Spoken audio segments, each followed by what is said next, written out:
Hey mathematicians, it's me again.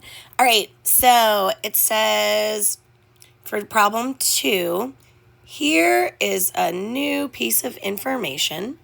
Diego bought a total of 2 pounds of raisins and walnuts combined.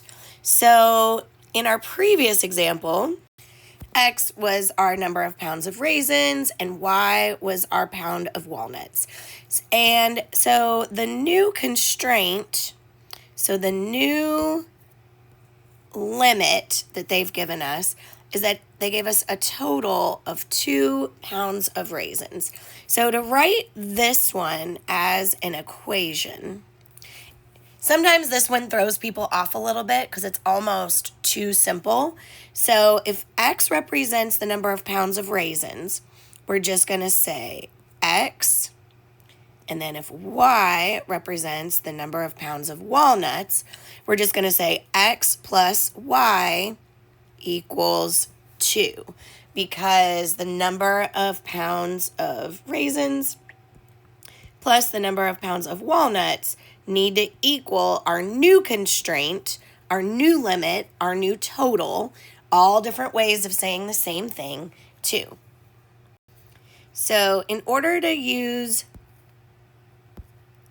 graphing technology to graph this, I am going to follow the directions that I gave in the previous video to get a table, because it's giving me yet another table that I need to fill in. I still need my Y isolated for Desmos to give me the table. So I'm going to subtract X from both sides. So I get Y equals 2 minus X. And I've got the option of using the values on the table to help me fill in the values on the table. Or remember, another option is that you can look at the line itself and figure out where the coordinates would be too. So either way, you can use either the graph or the table in Desmos to fill in the table of values here.